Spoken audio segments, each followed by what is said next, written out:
আজ আমরা ডুব দেব এক অন্ধকার রাতের দুটো গল্পে, দুটো আলাদা গল্প, কিন্তু কোথাও যেন একটা অদৃশ্য সুতোয় একে অপরের সাথে বাঁধা। চলুন শুরু করা যাক।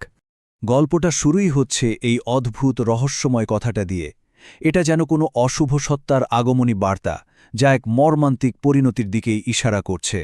আমাদের প্রথম গল্পের যে চরিত্র, তার নাম গোপাল, একজন সাধারণ সবজি বিক্রেতা। কিন্তু তার জীবনে দারিদ্র্য এমনভাবে চেপে বসেছে যে সে বাঁচার সব আশাই প্রায় ছেড়ে দিয়েছে। মানে এমন একটা অবস্থায় পৌঁছে গেছে যেখান থেকে মুক্তির জন্য সে যে কোনো কিছুই করতে রাজি। গোপালের এই মরিয়া হয়ে ওঠার পেছনে কয়েকটা কারণ আছে। তার স্ত্রী খুব অসুস্থ, যার জন্য রোজ ওষুধ লাগে। মেয়ের স্কুলের ৩০০ টাকা ফিস বাকি পড়েছে, আর সারাদিন খেটেও যা আয় হয় তাতে নুন আনতে পান্তা ফুরোয়। সব মিলিয়ে সে যেন এক গভীর হতাশায় ডুবে গেছে।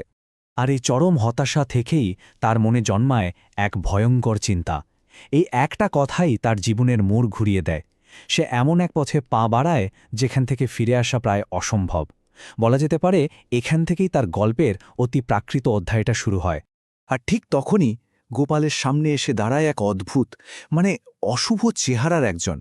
চোখ দুটো টকটকে লাল আর গলায় খুলির মালা। দেখেই বোঝা যায় যে সে কোনো সাধারণ মানুষ নয়। শোনা যায় সে নাকি শুধু তাদের কাছেই আসে যাদের মনে গভীর দুঃখ জমে আছে। সেই বাবা গোপালের হাতে একটা লাল সুতো ধরিয়ে দেয়, বলে এটাই নাকি তার সব সমস্যার সমাধান। কিন্তু এর সাথে জুড়ে দেয় একটা শর্ত, একটা ভয়ঙ্কর সতর্কবাণী, যা গোপালের ভবিষ্যৎকেই বদলে দেবে। এই সমাধানের জন্য একটা ভয়ানক নিয়ম পালন করতে হবে, মানে একটা রিচুয়াল। অমাবস্যার রাতে সর্ষের তেলের প্রদীপ জ্বালিয়ে সেই জাদুকরি সুতোটা আগুনের শিখায় ধরতে হবে আর নিজের ইচ্ছাটা বলতে হবে। গোপাল তখনও বোঝেনি এই সহজ দেখতে রিচুয়ালটা তার জীবনে কি ভয়ঙ্কর পরিণতি ডেকে আনবে। বাবার বলা শেষ কথাটা যেন বাতাসে ভাসতে থাকে। গোপাল তখনও বোঝেনি এই দাম তাকে ঠিক কিভাবে শোধ করতে হবে। এটাই ছিল তার জন্য সবচেয়ে বড় বিপদ সংকেত। আর ফল পাওয়া গেল অবিশ্বাস্যভাবে।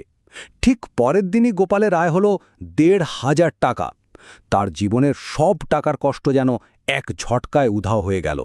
টাকা তো এলো, কিন্তু তার সাথে এলো আসল দাম শোধ করার পালা। যে মুহূর্তে গোপালের অভাব দূর হতে শুরু করে, ঠিক সেই মুহূর্তেই তার বাড়িতে এক অশুভ ছায়ামূর্তির আনাগোনা শুরু হয়। আর সবচেয়ে ভয়ের ব্যাপার হল, সেই ছায়াটা কেবল তার ছোট্ট মেয়েটাই দেখতে পায়। আচ্ছা, গোপালের গল্পটা এখানেই একটু থামিয়ে রাখি।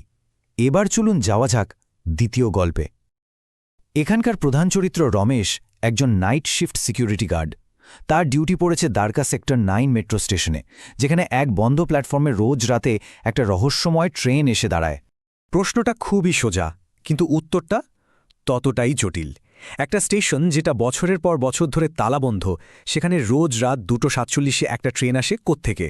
আর সেই ট্রেনের যাত্রীরাই বা কারা? এটাই হলো এই গল্পের মূল রহস্য। এখানেই বাস্তবতা আর বিভ্রমের মধ্যে ফারাকটা স্পষ্ট হয়ে যায়। কন্ট্রোল রুমের রেকর্ড বলছে প্ল্যাটফর্ম ২ একদম খালি, ২০০৯ সাল থেকে বন্ধ। কিন্তু রমেশ নিজের চোখে দেখছে প্ল্যাটফর্মের যাত্রীদের ভিড়, আর শুনতে পাচ্ছে এক ভুতুরে ঘোষণা, পরবর্তী স্টেশন, অন্তিম যাত্রা। কোনটা সত্যি? এই রহস্যে জট খুলতে গেলে আমাদের একটু পেছনে ফিরে তাকাতে হবে স্টেশনটার অন্ধকার ইতিহাসে। ২০০৯ সালে যখন স্টেশনটা তৈরি হচ্ছিল, তখন একটা টানেল ধসে পড়ে। সেই দুর্ঘটনায় ১২ জন শ্রমিক মাটির নিচে জ্যান্ত চাপা পড়ে যায়। তাদের দেহ আর কোনোদিনও খুঁজে পাওয়া যায়নি। আর সবচেয়ে ভয়ের ব্যাপার কি জানেন? যখনই এই ভুতুরে ট্রেনটা আসে, ঠিক সেই রাতেই স্টেশন চত্বর থেকে কেউ না কেউ নিখোঁজ হয়ে যায়। অতীতের দুর্ঘটনা আর আজকের নিখোঁজ হওয়ার ঘটনাগুলো যেন একই সুতোয় বাঁধা। রমেশ আর থাকতে পারে না। সে ঠিক করে যা হওয়ার হবে, সে এই রহস্যের শেষ দেখেই ছাড়বে। সে প্ল্যাটফর্মে গিয়ে সেই ভুতুরে যাত্রীদের মুখোমুখি হওয়ার সিদ্ধান্ত নেয়। সে জানতে চায় ওরা কারা, কোথা থেকে এসছে। সে যা জানতে পারে তা এক কথায় হাড় হিম করে দেওয়ার মতো। এই যাত্রীরা আসলে আর কেউ নয়, ২০০৯ সালের দুর্ঘটনায় মারা যাওয়া সেই শ্রমিকদের আত্মা। তারা সময়ের এক অদ্ভুত চক্রে আটকে আছে। তারা আজও ভাবে তাদের শিফট শেষ হয়েছে আর তারা এখন বাড়ি ফিরছে। রমেশ মরিয়া হয়ে তাদের বোঝানোর চেষ্টা করে, বলে যে এখন ২০০৯ সাল না, ২০২৬ সাল। তারা সবাই এক দুর্ঘটনায় মারা গেছে। কিন্তু তার কথা যেন তাদের কানেই পৌঁছায় না। তাদের কাছে সময়টা 2009 সালেই থমকে আছে। আর ঠিক তখনই সেই আত্মাদের মধ্যে একজন বলে ওঠে এমন এক কথা যা রমেশের পায়ের তলার মাটি সরিয়ে দেয়। এই একটা কথাই রমেশের পুরো দুনিয়াটাকেই ওলটপালট করে দেয়। গল্পের সবচেয়ে বড় টুইস্টটা এখানেই। রমেশ আসলে কোনো সাক্ষী ছিল না, সে নিজেও ওই দুর্ঘটনার শিকার। সেও একটা আত্মা যে বছরের পর বছর ধরে এই স্টেশনে আটকে আছে, কিন্তু সে নিজেই তা ভুলে গিয়েছিল। তাহলে দেখুন, দুটো গল্পই এসে মিলল এক ভয়ঙ্কর বিন্দুতে, যেখানে অতিপ্রাকৃত শক্তির কাছে মানুষ কতটা অসহায়। গোপাল আর রমেশ দুজনের ভাগ্যই যেন এক অশুভ চক্রে চিরদিনের জন্য বাধা পড়ে গেছে। দুজনের মধ্যে একটা অদ্ভুত মিল, তাই না?